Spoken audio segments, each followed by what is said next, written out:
할렐루야. 방송을 설치하고 시험 방송 중에 있습니다.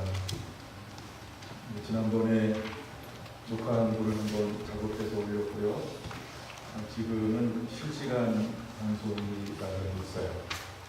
그래서 한번 실시간도 해보고 또 실시간 찍어서 올려왔다가 그러면 또 내려서 다시 또 이렇게 잘라서 그렇게 공개를 하는 걸로 이렇게 하겠습니다.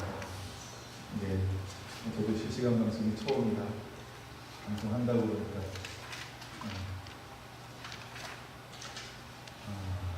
말씀을 보겠습니다. 예레미야 35장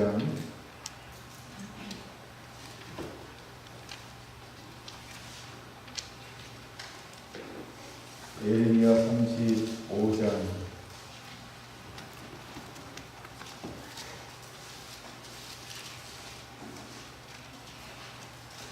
먼저 6절과 7절, 9절을 함께 공독하겠습니다. 그들이 이르되 우리는 포도주를 마시지 아니하겠노라. 게랄의 아들 우리 손으로 요나답이 우리에게 명령하여 이르기를 너희와 너희 자손은 영원히 포도주를 마시지 말며 너희가 젖소 듣지 말며 포도주하지 말며 포도주를 포도하지 말고 너희는 평생 동안 장막에 살아라. 왜냐하면 너희가 머물러 사는 땅에서 너희 생명이 있으리라 하였으므로. 아멘. 우리가 이번 주 한 주간 내내 월요일부터 가게를 흐르는 저주를 끊어야 산다 이 책을 그렇게 읽으면서 나누고 있습니다.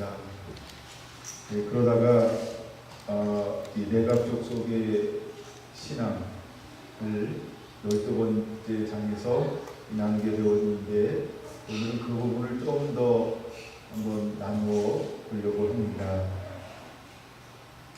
하나님은 예레미야에게 성전 한 방에 내갑족 속을 초청해서 포도주를 마시게 하라고 명령을 하고 있습니다.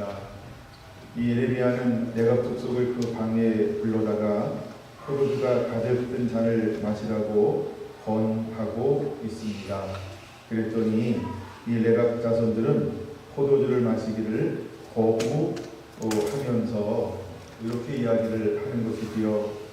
우리 내갑 조상의 조상 요나답이 250년 전에 포도주를 마시지 말라고 했습니다. 우리 후손들은 지난 250년 동안 그 누구도 포도주를 마시지 않았습니다. 또한 조상 요나답이 명령한 대로 우리는 집도 짓지 않았고 농사도 짓지 않았습니다. 그리고 언제나 장막에서 생활을 하고 해서 지금까지 그렇게 하고 있습니다. 그래서 우리 후손들은 250년 동안 그 요나답의 명령에 충실하게 생활해 오고 있습니다. 바로 이것이 내갑족 속의 이야기입니다. 내갑족 속은 어떻게 해서 이런 신앙과 믿음을 지킬 수 있게 되었을까? 내갑족 속은 이방인이었죠. 처음에 등장하는 것이 언제 등장할까? 제가 공부한 결과로는 모세 이야기를 좀 해야 될 것 같습니다. 이제 모세가 미디안이라고 하는 땅으로 피신, 도망을 가게 되어질 때 거기서 만난 사람이 바로 이드로라고 하는 제사장이었지요. 근데 바로 그 이드로가 어떤 족속의 사람이냐면 벤족 속의 사람이었다라고 이야기를 합니다. 바로 이 레갑은 벤족 속의 후손이었고 그 다음에 요나답도 그 다음에 여호나답도 벤족 속의 후손들입니다. 그들은 유목 생활을 하면서 삶을 살아가는 민족이었습니다. 왜 하나님은 그 많은 땅 가운데, 많은 민족 가운데, 많은 족속 가운데 모세를 보내면서 다른 데로 가지 않고 다른 사람을 만나지 않고 민족 속에 이도로의 가정을 만나게 될까라고 하는 것이죠. 하나님이 우연이 없다라고 말하고 있는 것처럼 이 또한 놀라운 하나님의 인도하심이 그 속에 숨어져 있었다라고 하는 것입니다. 이 레갑 족속의 특징이 무엇이냐면 요나답이 5가지를 하지 말아라라고 이렇게 그 후손들에게 명령, 유언, 유훈 아니면 가풍 그런 것들을 명령을 했다라고 하는 것입니다. 근데 그 명령이 오늘 예레미야 35장 6절과 7절에 기록되어져 있는 것처럼 레갑의 아들 우리 선조 요나답이 우리에게 명령하여 이르기를 하면서 첫째, 너희와 너희 자손은 영원히 포도주를 마시지 말라라고 말하고 있다는 것입니다. 마치 하나님께서 나시린의 규례를 정하면서 나시린이 해야 하지 않을 것에 대한 여러 가지 조건 중에 하나가 포도주를 마시지 말라라고 했던 것처럼 그 나시린은 하나님께 드려진 사람. 그래서 태어나면서부터 나시린이 있었고 나중에 또 이렇게 일정 기간 헌신해서 하나님 앞에 구별된 즉 코데시 거룩한 삶을 사는 나시린들도 있었습니다. 그들이 나시린으로 살아갈 때에는 포도주를 마시지 않아야 했던 것처럼 이 레갑 족속의 후손들에게 레갑은 무엇을 말하고 있냐면 우리 후손들은 영원히 포도주를 먹지 말라라고 말을 했는데 그가 요나답이 말하고 난 이후 250년이 흘른 지금 에레미야 이때 여호나답이 있는 이때에도 그들은 그 조상의 유훈을 받들어서 포도주를 먹지 않고 있다라고 하는 것이 중요한 것입니다. 어쩌면 우리가 시대가 바뀌고 상황이 바뀌고 사람이 바뀌면 조상들이 말했던 유훈을 쉽게 잃어버릴 법도 한데 이 레갑 족속은 그런 사람이 바뀌고 환경이 바뀌고 시대가 바뀌고 문화가 바뀌었음에도 불구하고 그들은 250년 전에 했던 그 말을 지금도 아주 중요하게 지키고 있다라고 하는 것입니다. 여러분 지금 에레미야가 이스라엘 사람들에게는 어떤 사람인가요? 하나님의 사람. 그래서 영적 권위를 가지고 있는 그 사람. 그래서 하나님의 사람이 그들을 일부러 불렀어요. 그들을 일부러 불러서 그들을 한 밤으로 2절 한번 같이 읽어볼까요? 너는 레갑 사람들의 집에 가서 그들에게 말하고 그들을 여호와의 집 한 밤으로 데려다가 포도주를 마시게 하라 하시니라 라고 말하고 있다는 거예요. 그러니까 어떤 영적 권위를 가지고 있는 하나님의 사람이 그들을 초청해서 영적 권위를 가지고 그에게 이렇게 한번 표현해 볼까요? 압력 이런 걸 행사하고 있는 것처럼 보일 수 있다는 것이죠. 그럼에도 불구하고 그들은 뭐라고 고백하고 있냐는 거예요. 3절 한번 같이 읽어볼게요. 3절 4절 같이요. 이에 내가 아바시냐의 손자여 에레미야의 아들인 야하사냐와 그의 동료와 그의 모든 아들과 모든 레갑 사람들을 데리고 여호와의 집에 이르러 이따의 아들 하나님의 사람 하나의 아들들의 방에 들어오는데 그 방은 고관들의 방이었지요. 이를 지키는 사일동의 아들 마아세아의 방이더라. 5절 내가 레갑 사람들을 그의 후손들 앞에 포도주가 가득한 종자와 술잔을 놓고 마시라 권하네 라고 말하고 있습니다. 반쪽 고관들을 불러놓고 레갑 사람들을 불러서 그들에게 술을 마시라고 권하고 있습니다. 근데 그들이 뭐라고 대답하고 있냐는 거예요. 6절 그들이 이르되 우리는 포도주를 마시지 아니하겠노라 라고 단호하게 말을 하고 있다라고 하는 것입니다. 오늘 그것이 중요한 거예요.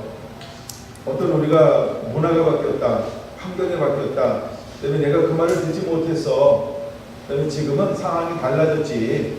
아이고 50년도 아니고 100년도 아니고 200년 아니 250년 전에 했던 건데 우리가 굳이 그것까지 이 정도로 에이 라고 생각할 수 있는 여지가 어쩌면 우리 인간사의 어떤 우리의 짧은 인생을 뒤돌아봐도 타협하는 것이 어쩌면 더 지혜로운 것처럼 보이고 똑똑한 것처럼 보이고 멋지게 보일 법도 한데 이 내각 족속은 어떻게 했다는 거예요? 환경이 바뀌어도 문화가 바뀌어도 시대 상황이 바뀌어도 사람이 바뀌어도 변치 않게 자기들의 가문의 조상이 했던 그 말을 모처럼 붙잡은 거예요. 네, 목숨처럼 붙잡는 거예요. 그리고 이 5가지를 그대로 지켜가면서 혼자만 사는 것이 아니고 그 가족 전체, 그 레갑 족속 전체가 그것을 가지고 철저하게 지켜가면서 삶을 살아내고 있더라는 것입니다. 너무 멋있는 족속 아닌가요? 그래서 때때로 우리가 성경을 읽다 보면 비밀한 민족들, 비밀한 사람들, 비밀한 족속들, 비밀한 무엇인가가 있는데 바로 이 레갑 족속이 비밀한 족속 중에 한 족속이다라고 하는 것입니다. 그러면서 에레미야가 레갑 족속을 일부러 초청을 해서 그들에게 술을 마시라고 권하는 장면은 무엇을 하기 위함인지는 에레미야 35장 전체를 읽어보면 다 드러나게 됩니다. 그에게 레갑은 무엇을 요구했을까? 첫째는 포도주를 마시지 말라라고 요구했고요. 두 번째는 집을 짓지 말라를 요구했고요. 세 번째는 파종도 하지 말라라고 요구했고요. 그 다음에 네 번째는 포도원을 소유하지 말고 라고 요구했고요. 그 다음에 너희 평생 동안 움막, 장막, 이동해서 그때그때 하는 이런 장막에 살아라를 요구했다라고 하는 것입니다. 여러분 어쩌면 우리가 광야에서 유랑하는 삶을 살면 이 5가지가 맞을 거예요. 그렇죠? 우리가 영원토록 유목민의 삶을 산다. 즉 꼴을 따라 떠돌아다닐 수밖에 없는 나그네의 삶을 산다라고 하면 이 요구가 너무나 적합하죠. 하나도 틀림이 없이 우리가 이렇게 살아야만 되겠죠. 근데 이 겐족속은 흥성통할 지금도 약간 제가 이제 찾아본 자료에는 약간 6만여 명들이 실제로 지금도 이런 삶을 살아가고 있다라고 하는 것입니다. 근데 제가 아는 게 많지 않아서 아는 것은 여전히 그들이 양을 치고 있다라고 하는 것이고 운막 생활을 하고 있다라고 하는 것 정도를 알고 있고요. 뭐 포도원을 샀는지 아니면 집을 지었는지 아니면 파종을 하는지 그 다음에 포도주를 몰래 먹는지는 제가 확인을 못했어요. 네, 거기까지 내가 확인이 안 됐는데, 근데 지금도 이제 최근에 제가 자료를 찾아보니까 이런 뉴스가 있더라고요. 이스라엘이 이제 나라가 형성이 되면서 많은 선교수들이 하는 관광객들이 오는데 정부에서 그들에게 집을 주면서 이제 네가 운막 생활, 이렇게 떠돌아 사는 생활, 아까 이렇게 누추하고 보기 안 좋은 삶을 살지 말고 이제 이렇게 들어와서 이렇게 운막에서 살지 말고 살아라라고 집을 이렇게 줬다는 거예요. 그랬더니 이들이 어떻게 했냐 하면 거기다가 집에다가는 양들을 키우고요. 그들은 여전히 운막에서 살고 있더라는 거예요. 그래서 정부도 포기했다라는 이런 뉴스가 있어요. 그래서 제가 그 책이 아니라 그 자료를 읽었는데 거기는 약간 지금도 한 6만여 명들의 이 민족 후손들이 있다라고 하는 것이죠. 그래서 이 후손은 어떤 후손이라고 지금 우리가 알고 있냐면 베두인이라는 거예요. 베두인이 겐족속, 즉 이 메갑 족속의 후손들이다라고 본다는 것이죠. 제가 아주 깊이 파진 않았는데 제가 읽은 것 중에서는 그렇게 이야기를 하더라고요. 그래서 베두인들이 지금도 이런 삶을 살고 있다는 거예요. 포도주를 먹지 아니하고 집을 짓지 아니하고 농사를 짓지 아니하고 포도를 사지 아니하고 천막 장막에서 생활하는 삶을 지금도 하고 있다는 것이죠. 제가 이스라엘을 가봤을 때 이들이 여전히 이렇게 사는 모습을 멀리서 이렇게 지켜볼 수 있었어요. 저는 그들이 사는 곳에 가보지 못했어요. 그런 저에게는 기회가 주어지지 않아서. 내가 요즘에는 성지순례 할 때 그들과 함께 가서 거기서 하룻밤 자는 그런 코스도 있다라고 합니다. 여러분 혹시 꼭 성지순례 가시고요. 가실 기회가 있으면 가서 이렇게 좀 대화도 하셔서 이거 지키고 있냐고, 포도주 안 먹고 이거 하냐고 한번 이렇게 좀 뭐라고 저한테 좀 가르쳐 주시기 바랍니다. 그것까지는 제가 조사가 안 돼가지고. 근데 지금도 하여간 그렇게 살아가는 민족이 베두인이라고 하는 것입니다. 다시 이제 예레미야 35장으로 돌아와 보려고 합니다. 여러분, 우리가 유목민 생활을 할 때는 꿀을 따라 시절을 따라 계절을 따라 또 돌아다녀야 되니까 집을 짓지 말아라. 대신에 장막 생활을 하고 농사를 짓지 말고 밭을 가지지 말고 포도주를 마시지 말고 아예 농사도 짓지 말아라. 여러분, 이 말이 가능한 말인 것처럼 우리에게 들려질 것입니다. 그러나 이제 우리가 정착 생활을 하다 보면은 어떤 것이 필요하냐 하면 실제로 집을 져야 되겠죠. 또 씨도 뿌려 파종도 해야 되겠죠. 또 밭도 사야 되겠죠. 또 포도원도 이렇게 갖고 오야 되겠지요. 그 다음에 이제 그들에게 포도주라고 하는 것은 이제 크게 두 가지인데, 여기서 말하는 포도주는 술을 말하는 것인데, 그들에게 포도주라고 하는 것은 뭐와 같냐면 그냥 우리로 말하면 물과 같은 거예요. 물과 같은 것도 있고, 또 때로는 포도주가 병이 중하게 났을 때 약으로 쓰기도 하고 뭐 여러 가지 용으로 쓰는 게 있잖아요. 근데 하여간 그들에게 여기서 말하는 것은 술을 포도주로 만든 술을 마시지 말아라 라고 하는 것이었습니다. 그 마산에 가면 거창 고등학교가 있어요. 근데 거기에서 책이 하나 나왔는데 직업선택 10계명 이런 게 있습니다.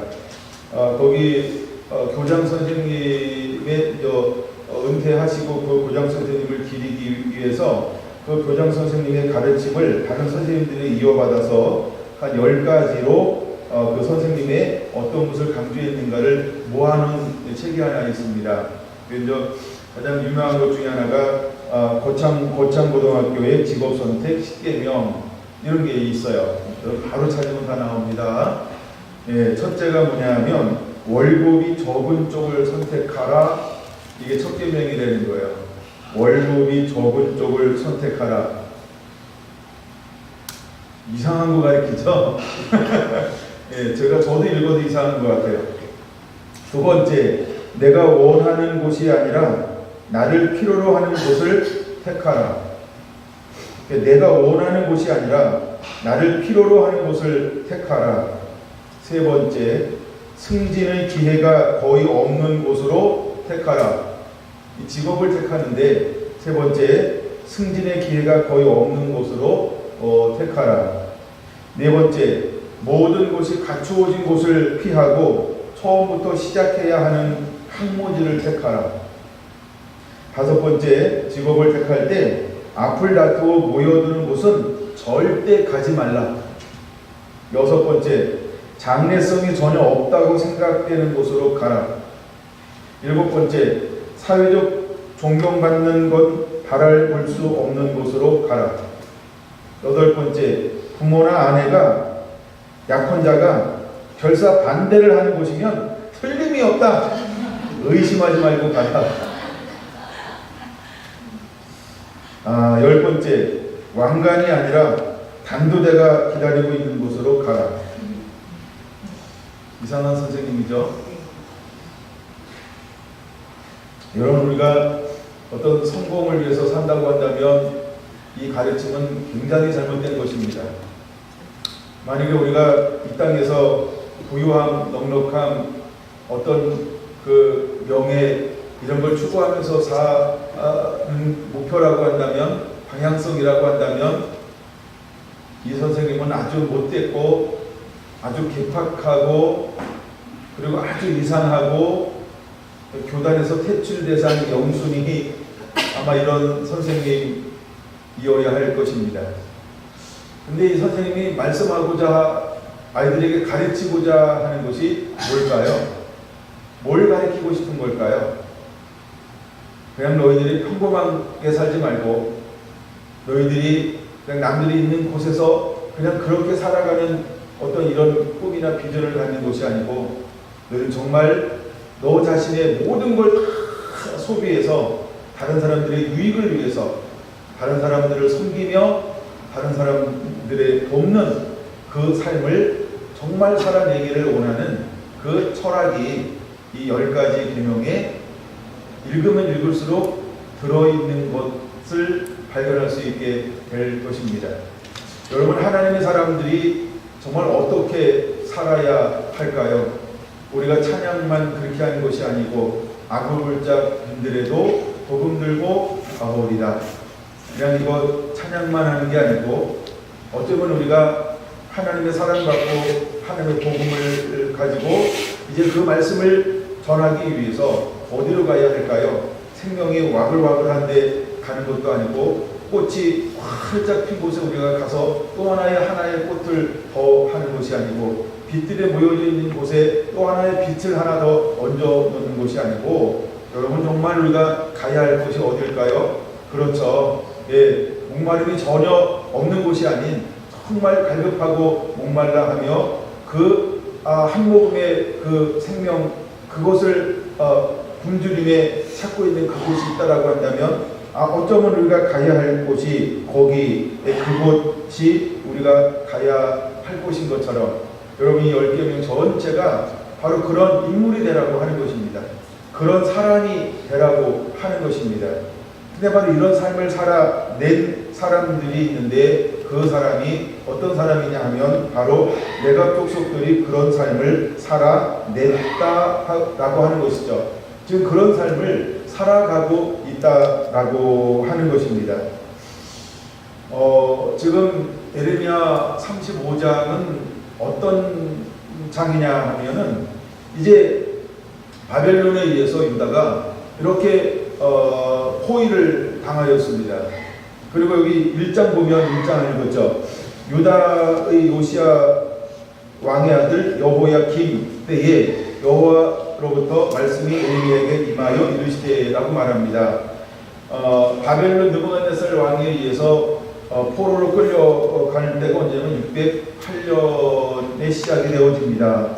근데 이 말씀은 언제 임했다라고 혹시 거기 연도 기록된 성경이 있나요? 몇 년으로 기록되어져 있어요?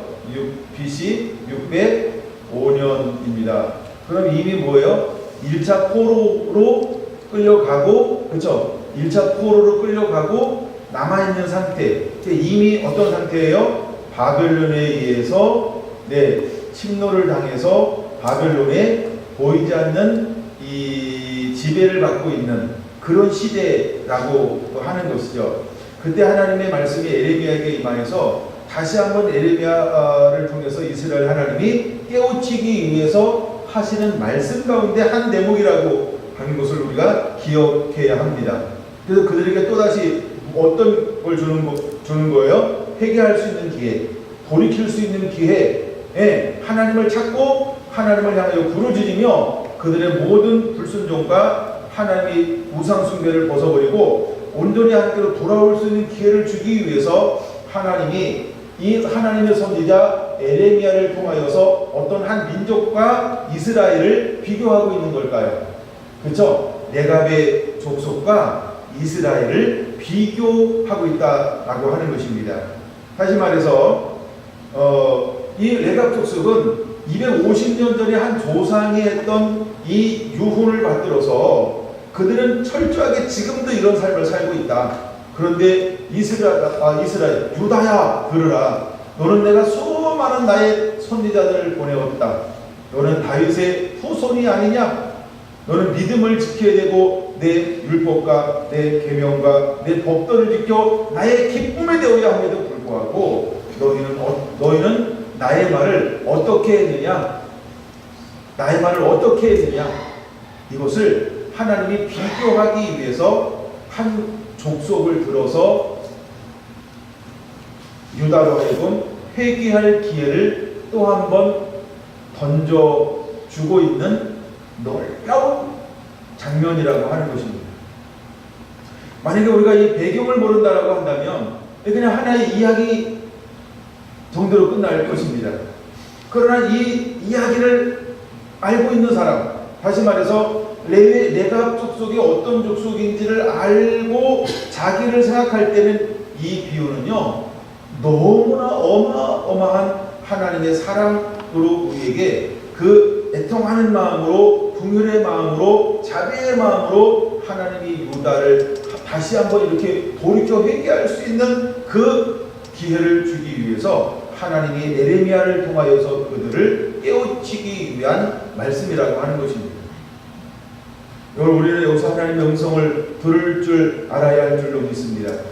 이 비유를 했음에도 불구하고 유다는 어떻게 했나요? 회개했을까요? 돌이켰을까요? 하나님을 찾았을까요? 죄에서 떠났을까요? 우상에서 떠났을까요? 불순종에서 떠났을까요? 그렇지 않았다는 것이죠. 여전히 그들은 자기 생활에 바꿨고 우상 숭배 여전히 했고 말씀에 불순종했고 하나님의 말씀을 등한히 했습니다.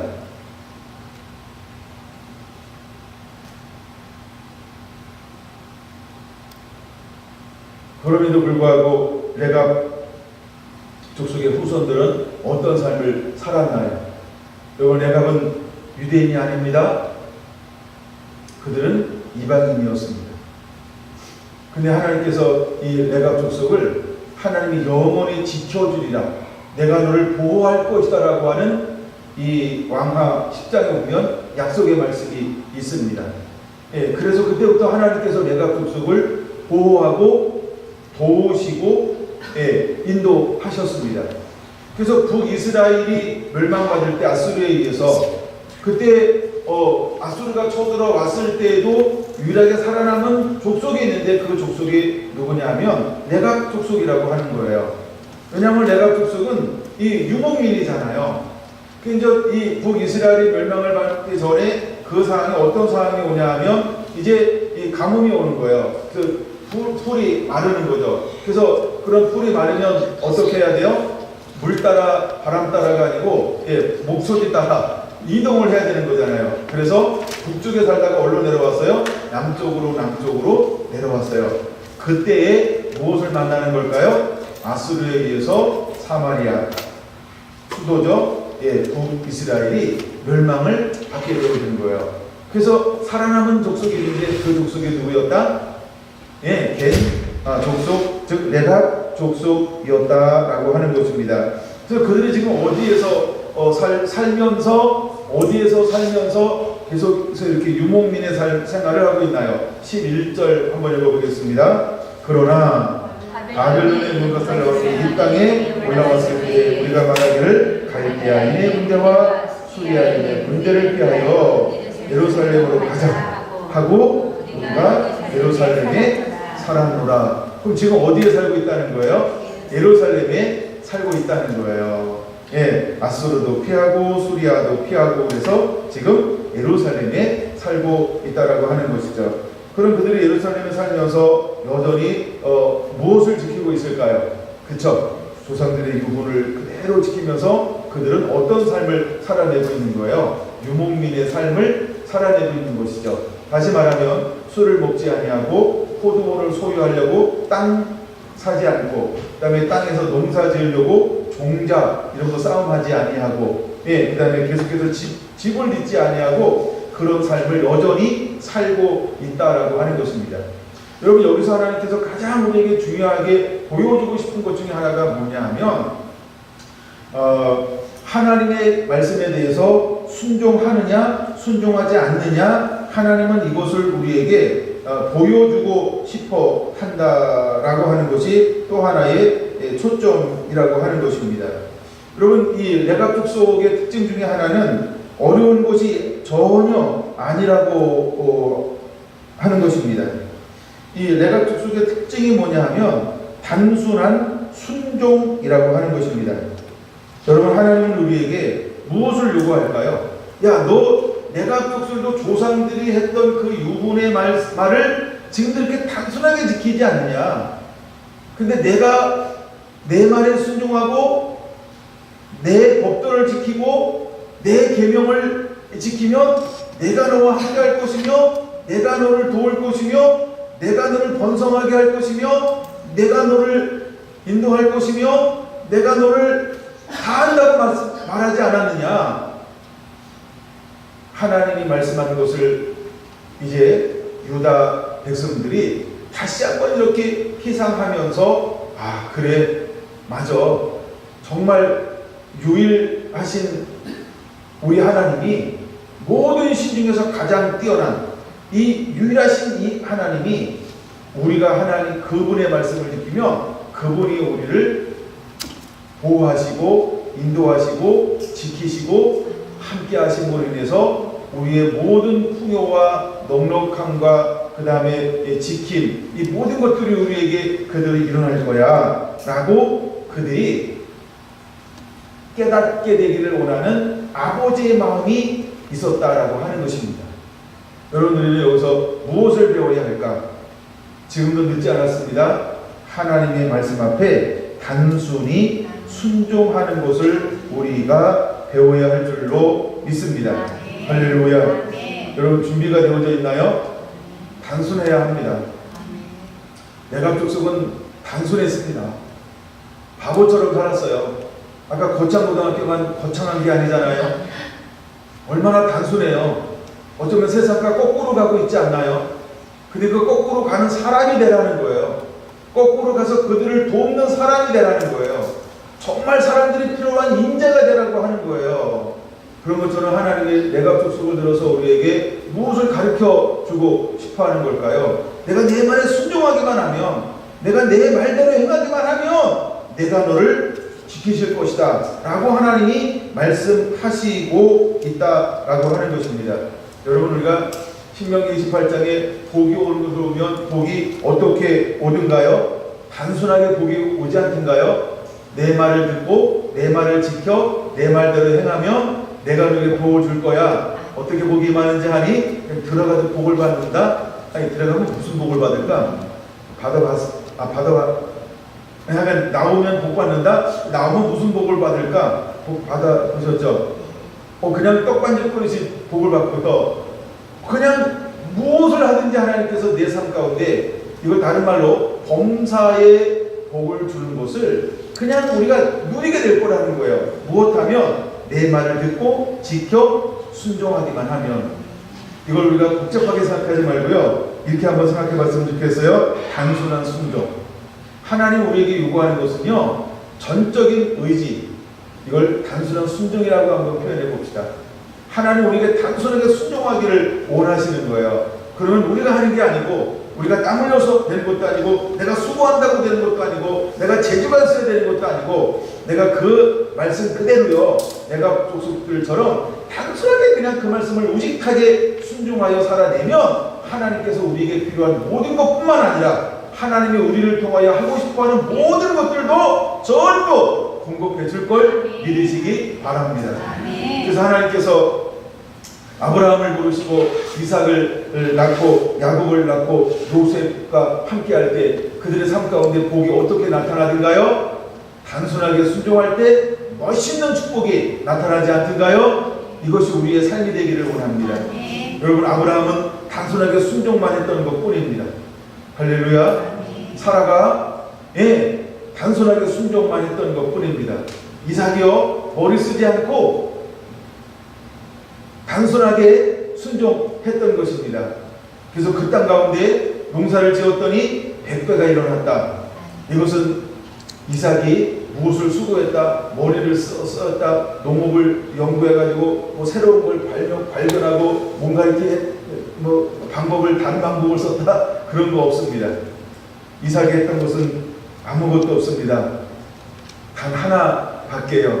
단순한 순종이라고 하는 것입니다. 여기서 우리가 무엇을 배워야 할까? 여러분, 요셉이 팔려갔습니다. 그가 했던 것이 무엇일까요? 단순한 순종이라는 거예요. 그냥 하나님의 말씀을 붙잡고 그 말씀에 순종하는 삶을 살아내고 있었던 것입니다. 그랬더니 하나님의 그 삶에 개입하셔서 하나님의 그를 형통하게 했다라고 하는 것입니다. 그럼 이제 오늘을 살아가는 성결한 교회 성도들이 어떤 삶을 하나님 앞에 살아내야 할까요? 난 여러분들이 단순한 자가 되기를 원합니다. 머리 쓰는 것도 아니고 재주를 부리는 것도 아니고 뭔가 뭐 기가 막힌 걸 연구해서 그런 걸로 하려고 하지 말고요. 그냥 하나님의 언약의 말씀 붙잡고 그 말씀이 그대로 이루어질 것이다라고 하는 것을 믿으시기 바랍니다. 그 말씀을 의지하시기 바랍니다.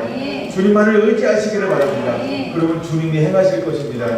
여러분 제가 좋아하는 말씀 중에 하나가 에레미야 17장 7절 8절인데 5절 6절 보면 뭐라고 말씀하고 있습니까? 하나님이 우리에게 무엇을 의지하지 말라고 말하고 있어요? 사람을 의지하지 말라는 거예요.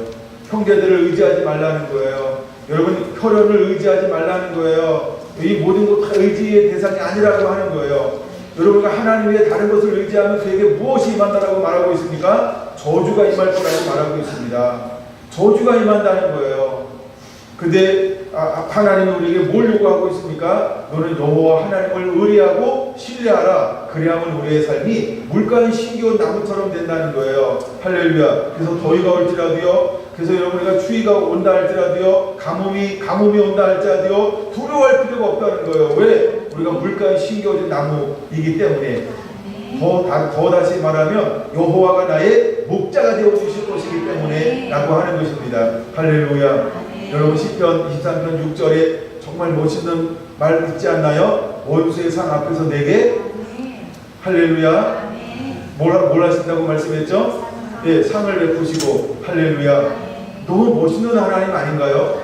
정말 내 힘과 능으로 한다고 한다면 원수 앞에서 상을 내게 베푸시지 않습니다. 근데 우리가 단순하게 하나님을 의지하고 그대로 순종하면, 그래서 여러분 제가 잘 쓰는 용어 중에 하나가 뭐예요? 우리가 나사 풀어놓고 살아야 됩니다 라고 하는 표현을 쓰잖아요. 몇 바퀴 풀으라고 그랬어요? 3바퀴 반이요. 더 이상 풀면 이상한 거예요 진짜. 너무 쪼이잖아요. 그럼 너무 깝깝해. 사람이 좀 이렇게 좀 이래야지 제정신 차리고 살려고들 그래요. 그러니까 내가 하려고 하지 않게 되길 원합니다. 내가 하지 않는 것보다 참 쉬운 게 없어요. 내가 하려고 하니까 힘든 거예요. 그래서 여러분 일부러 우리가 좀 나살 풀렀으면 좋겠어요. 그래서 그냥 우리가 주님의 말씀대로 합니다. 누구처럼? 레갑족수처럼 이렇게 우리가 좀 사는 자가 되기를 원합니다. 그럴 때 누가 일하실까요? 네, 주님이 우리를 통하여서 일하시게 될 걸 믿으시기 바랍니다. 저는 히브리서 11장을 읽을 때마다 놀라는 게 있어요. 그게 뭐냐면 다른 사람 이야기가 아니고 모세의 이야기입니다. 11장 24절에 뭐라고 말하냐면 이렇게 말하잖아요. 믿음으로 모세는 장성하여 바로의 공주의 아들이라 칭함을 받기를 거절하고 도리어 하나님의 백성과 함께 고난받기를 잠시 제약의 낙을 누리는 것보다 더 좋아하고 그리스도를 위하여 받는 수모를 애굽의 모든 보화보다 더 큰 재물로 여겼으니 이는 상 주심을 바라봅니다. 제가 성경을 참 많이 읽었는데 어느 날부터인가 이걸 읽을 때마다요 굉장히 감동이 된 적들이 많아요. 아니 어떻게 모세는 이런 삶을 살 수 있지? 그러다가 어떤 감동이 딱 되는데요 이게 너무 부담이 되는 거예요. 내가 진짜 이렇게 할 수 있을까? 여러분 바로의 아들의 공주라 칭함이 뭔지 아시죠? 이 세상에서 제일 잘 나가는 사람이 되는 거예요. 제일 거부가 되는 거예요. 제일 명예 있는 사람이 되는 거예요. 그쵸? 제일 존귀한 사람이 되는 거예요. 인간적으로요. 가장 좋은 집안이 되는 거예요. 그쵸?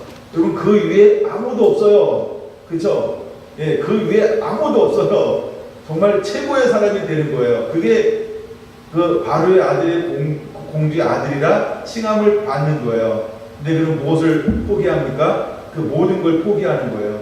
그 모든 걸 내려놓는 거예요. 최고의 자리, 최고의 명예, 최고의 부, 최고의 권력, 최고의 것들을 전부 포기하는 거예요. 무엇 때문에 그가 전부를 내려놓는 삶을 살게 되나요?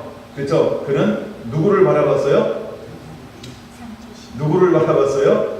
원수가 없어서 그런지가 잘 모르나 봐요. 상 주시는 이심을 바라본 거예요. 상주신임을 바라봤어요. 그러면 그는 이생만 바라본 거예요? 내세를 바라본 거예요? 그렇죠? 이생과 내세를 바라본 거예요. 그의 마음은 이 땅에 있는 것이 아니고 이미 하나님 곁에 있는 거예요. 그의 소망은 이 땅에 있는 것이 아니고 그의 소망은 하나님 곁에, 즉 천국에 있는 거예요. 여러분의 마음은 어디에 있나요? 여러분은 무엇을 바라보고 있나요? 이 땅 것만 바라보고 있나요? 한 달 것만 바라보고 있나요? 내 남은 인생만 바라보고 있나요? 여러분, 우리는 천국을 바라보는 자가 되어야 합니다. 이생뿐만 아니라 내세를 또 바라볼 수 있는 이 영안의 눈이 열리게 되기를 원합니다. 영안의 눈이 안 열려도 우리가 머리로도 이 좀 내세를 좀 바라봤으면 좋겠습니다. 여러분, 우리가 믿음 안에 단순하게 순종하면 천국에서 만나게 될 것입니다. 천국은 우리의 것입니다. 이 땅에서 살아서 천국을 누리게 될 줄로 믿으시기 바랍니다. 근데 그것을 누린 사람이 모세라고 하는 거예요. 모세라고 하는 거예요. 근데 모든 걸 다 상주신 이를 바라보았어요. 그때서 그 삶 가운데 무엇이 훅 다가왔는지 아세요? 그것을 위해서 그는 기꺼이 어떤 길을 걸어가게 되는지 아세요? 그 다음 절에 이렇게 말하고 있지 않나요? 25절이요. 도리어 하나님의 음성과 함께 고난받기를 잠시의 낙을 누리는 것보다 더 좋아하고 이렇게 말하고 있어요. 그런 인생을 아는 거예요. 이 세상은 뭐예요? 잠깐 존재하다가 사라지는 안개와 같다라고 하는 걸 그는 알고 있는 거예요. 여러분, 그걸 알고 있습니까? 나는 안개와 같다. 요즘에 안개가 자주 껴서 늘 있는 것처럼 착각하지 마시고요. 그 안개 또한 자주 있는 것 같아도 사라지고 없어질 것입니다. 우리의 인생이 정말 그냥 순간에 생겼다가 해 뜨겁게 뜨면 다 사라지는 거예요. 잠시라는 거예요. 정말 잠깐이라는 거예요. 이것이 우리의 인생입니다. 근데 만약에 우리가 우리의 인생, 자신의 삶, 자신의 자아, 그래서 자신의 욕망, 그 욕심을 부리고 자기를 자꾸 채우려고 하고 자존심을 세우려고 하고 그것 때문에 우리가 얼마나 무너지는지 몰라요. 그래서 그런 것들이 있음으로 해서 우리가 실패하는 게 뭐냐 하면 바알을 섬기게 된다라고 하는 거예요. 그래서 우리가 보여진 것을 섬기게 되어져 있어요. 보여진 것을 섬기게 되어져 있어요. 여러분, 우리 안에 있는 바알을 내려놓게 되기를 예수님의 이름으로 축원합니다. 우리 안에 있는 이세벨의 영들을 몰아내기를 예수님의 이름으로 축원합니다. 할렐루야. 그래서 정말 우리는 상 주시는 일을 바라볼 수 있는 그런 하나님의 사람이 되어야 하는 것입니다. 근데 그 상 주신을 바라보면서 모든 걸 딱 내려놨을 때 모세 앞에 놓여 있는 것은 뭐가 놓여져 있었나요? 자기 백성과 함께 고난받는 것에 놓여져 있다라고 하는 거예요. 근데 그는 고난받는 것을 무엇보다 더 사랑했어요? 죄악의 낙을 누리는 것보다요. 그러니까 하나님 없는 낙을 누리는 것보다 나는 하나님 안에서 어떤 삶을 살리라? 고난받는 것처럼 보이지만 내 마음의 평강은 앗아갈 수 없는 그 평강을 누리는 나는 그 삶을 살겠다라고 헌신한 사람이 모세라고 하는 것입니다. 여러분, 우리가 바로 이 고센 내갑 족속이 살았던 삶이 어떤 삶이냐 하면 저는 이와 같은 삶이라고 여겨집니다. 말이 그렇죠. 유목민은요, 그 이스라엘 백성들이 애굽에 들어갔을 때도 양을 치는 사람을 그들이 어떻게 여겼냐요? 존귀하게 여긴 것이 아니라 천대하게 여겼어요. 그래서 이 도시 가운데 가까이 들어오지 않고 변방이요, 개발되지 않은 고센이라고 하는 땅에 그들을 정착시켜서 거기서 살게 한 거예요. 아니, 이스라엘도 독립한 다음에 사람들이 이렇게 다니면서 양치고서 사니까 보고 싶지 않아서 뭘 했다고요? 예, 집 주고서 야 들어와 살아 이랬더니 못 사는 거죠. 예. 근데 그들은 그 삶을 지금도 살아내고 있다라고 하는 거예요. 멋있지 않나요? 여러분, 그들 속에 어쩌면 이 모세가 고백했던 이 고백이 그대로 흐르고 있는지도 몰라요. 근데 모세가 40년 동안 어떤 환경에서 누구와 함께 생활하면서 어느 족속의 사람을 와이프로 모시고가 단어 잘 썼죠. 네, 그래서 그렇게 살았는지 아세요? 그쵸? 40년만 산 게 아니고요. 그쵸? 정말 오랜 시간 동안 그 족속에서 40년 동안 최소 훈련을 받고 함께 생활하고 그들의 문화와 그들의 정신 가운데서 모세가 길러졌다는 거예요. 이거 굉장히 중요한 것입니다. 여러분, 우리가 그 어머니가 젖 먹이는 요게벳이라고 다 알고 있잖아요. 어머니가 젖 먹었던 그 가르침을 누구는 기억하고 있어요. 그렇죠. 모세는 기억했어요. 40살 때 자기 백성을 돌아올 생각이 났다는 거예요. 네, 그리고 다시 쫓겨갔는데 이제 하나님께서 어떤 민족의 그를 품게 만들었나요? 바로 이 겐족속이 그를 품게 만들었어요. 그래서 그 정신이, 그 문화가 어디 속에 스며 들어간 거예요? 모세라고 하는 한 사람 속에 스며들게 하나님이 만들었다라고 하는 거라는 사실입니다. 할렐루야. 여러분, 우리가 정말 미디안에서 산다 할지라도 하나님은 우리를 어떤 만남, 어떤 은혜를 허락할까요? 그렇죠. 정말로 새로운 사람들. 여러분, 저는 사람을 만날 때 정말 하나님이 기뻐하는 사람인가, 하나님이 원하시는 사람인가, 진짜인가, 진짜는 사랑하는가, 이런 거 내가 가끔 내가 좀 이렇게 막 좀 집요하게 막 얘기할 때가 있잖아요. 저 혼자 말하는 것처럼. 그렇죠. 왜 그런 걸 얘기할까요? 이렇게 살아간 사람들이 한 팀이니까요. 예?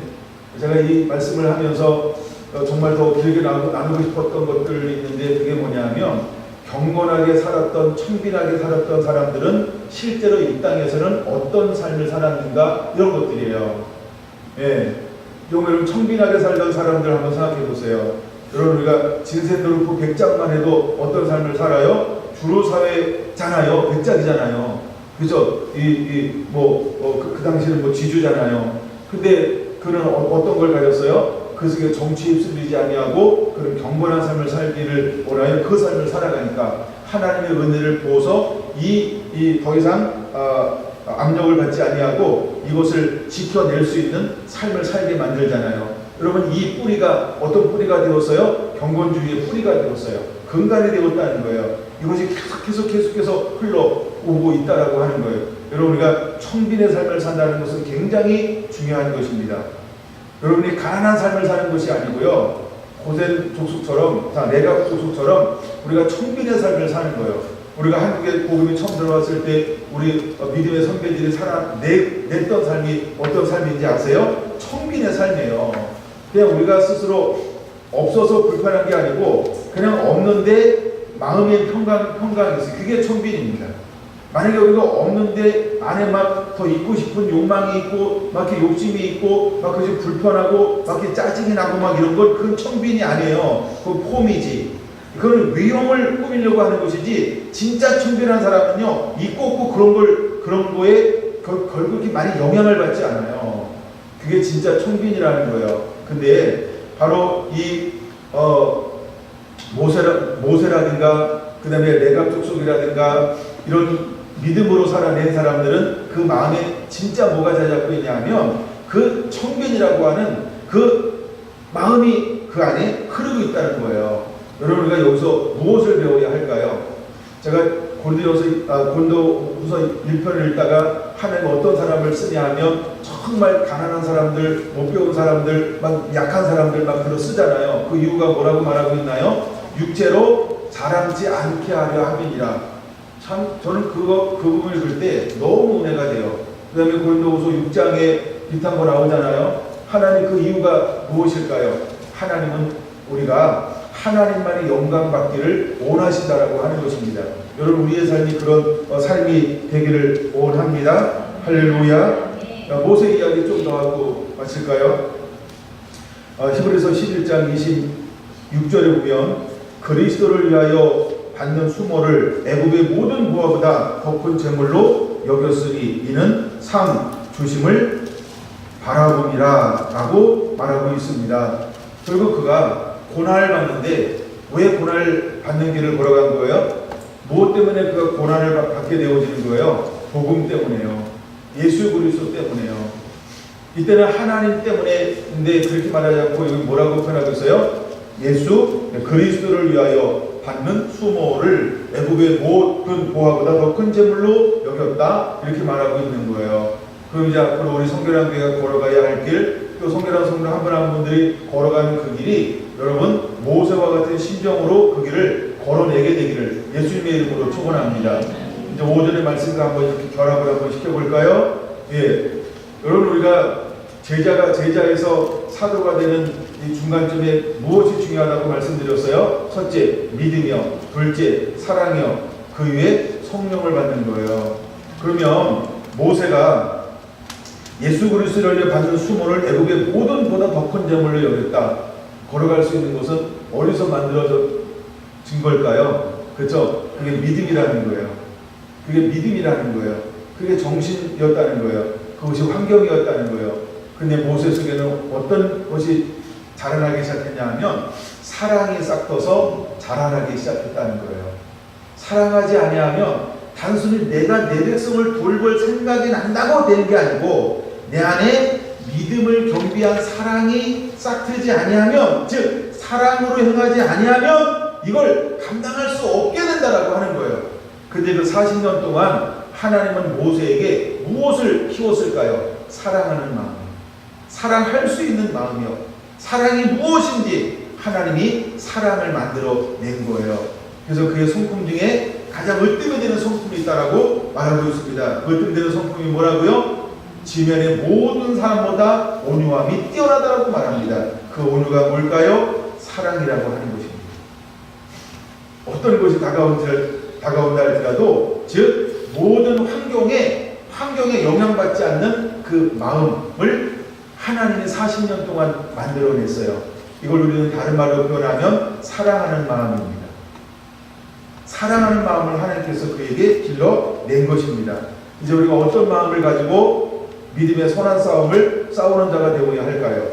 여러분, 내 힘, 내가 작정하고 내가 마음 먹고 내가 일주일 동안 금식해도 21일 동안 금식해도 40일 동안 금식해도 안 되잖아요. 근데 여러분, 우리가 사랑하는 마음이 있으면 내 마음에 평강이 있으면 감당이 됩니다. 평강이라고 하는 건 뭐예요? 짜증나지 않아요. 그쵸? 평강이라고 하는 지치지 않게 만들어요. 평강은요, 하나님을 바라봅니다. 평강이 있다는 기쁨이 있다는 거예요. 즐거움이 있다는 거예요. 만족이 있다는 거예요. 감사가 있다는 거예요. 그리고 헌신도 있고 희생도 있고 양보도 있고 이 모든 하나님의 성품이 탁 들어있다라고 하는 거예요. 여러분, 이 사랑의 대명사 하면 저는 야곱을 한번 생각해 보고 싶어요. 야곱이 그 7년을 막 양을 치는데 어떤 마음으로 그 양을 치기 시작을 했나요?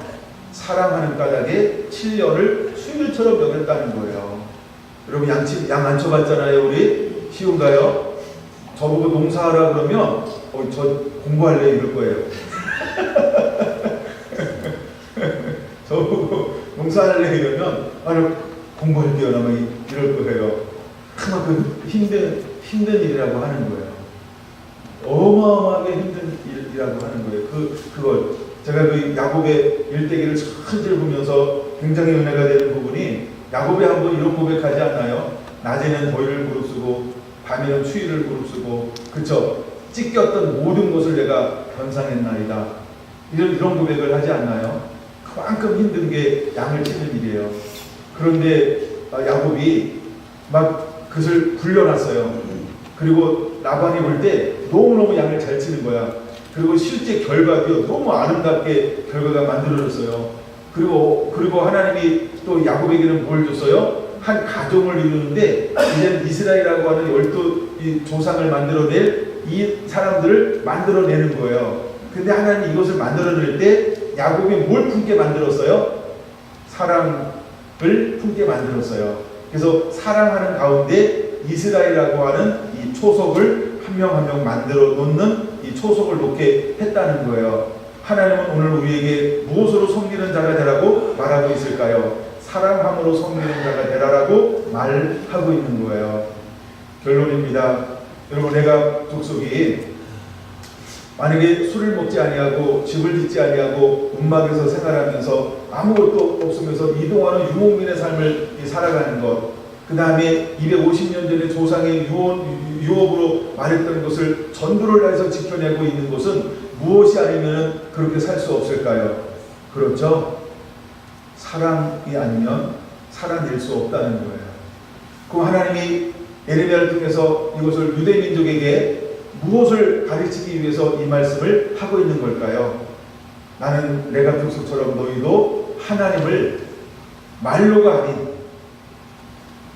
모양으로가 아닌 마음으로, 전심으로 하나님을 사랑해내는 자가 되기를 원한다. 이것이 에레미야를 통하여 하나님이 말하게 하는 하나님의 음성이라는 거예요. 그러므로 여러분, 우리는 사랑함으로 섬기는 자가 되기 원합니다. 정말 사랑하기 때문에 섬기는 자가 되길 원합니다. 사랑하기 때문에 오늘도 일어나고 또 한 발 한 발 전진해내는 하나님의 사람이 되기를 예수님의 이름으로 축원합니다. 수많은 것들이 우리가 전진하지 못하도록 우리 앞길에 수많은 장애물들을 놓을 거예요.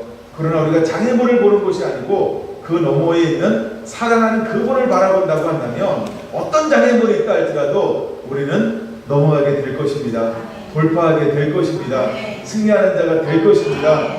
여러분, 나를 보지도 말고요, 환경을 보지도 말고요, 장애물을 보지도 말고요, 모세처럼 상 주시는 그를 바라보고 나아가는 자가 되기를 예수님의 이름으로 축원을 드립니다. 히브리서 11장 27절 이하를 제가 읽어드릴게요. 믿음으로 애굽을 떠나 왕의 노함을 무서워하지 아니하고 곧 보이지 아니하는 자를 보는 것 같이 하여 참았으며 믿음으로 유월절과 피 뿌리는 예식을 정하였으니 이는 장자를 멸하는 자로 그들을 건드리지 않게 하려 한 것이며 29절 믿음으로 그들은 홍해를 육지같이 건넜으나 애굽 사람들은 이것을 시험하다가 빠져 죽었으며 믿음으로 7일 동안 여리고를 도니 성이 무너졌으며 믿음으로 기생 라합은 정탐꾼을 평안히 영접하였으므로 순종하지 아니한 자와 함께 멸망하지 아니하였도다. 여러분, 이 말씀을 통해 다시 한번 우리가 믿음으로라고 하는 것이 무엇인지를 깊이 깨닫게 되기를 원합니다. 여러분, 내갑 족속이 나중에는 유다와 함께 해서 느헤미야 3장에 보면 유다와 함께 그 민족의 숫자를 헤아리고 있는 것을 볼 수 있어요. 이제는 그 이스라엘 족속으로 하나님께 흡수가 되었습니다. 그럼에도 불구하고 이 내갑 족속은 어떤 삶을 사나요? 지금도 여전히 그 삶을 살고 있다라고 하는 거예요. 할렐루야, 할렐루야. 이 말씀을 살면 내 자손이 영원히 끊어지지 아니하리라고 하는 놀라운 축복을 얻었는데, 실제로 이 축복을요, 우리가 자녀손 1000대까지 들어 이 복이 임할 거라고 했던 것처럼 보이지 않게 이 복을 누리고 있는 한 족속이 있다고 한다면 그 족속은 내갑 족속이라고 하는 거예요. 여러분, 이름도 없이 빛도 없이 이방인이었던 그가 하나님의 손에 붙들려 존귀하게 쓰임받는 것처럼 아무것도 아니었던 저와 여러분들이 주의 손에 붙들려 오직 믿음 때문에 주님을 사랑하며 그 위에 성령을 부어서 다시 오실 주의 그 영광을 위해서 일어나 쓰임받고 살아가는 하나님의 사람들이 되기를 예수님의 이름으로 축원을 드립니다. 할렐루야.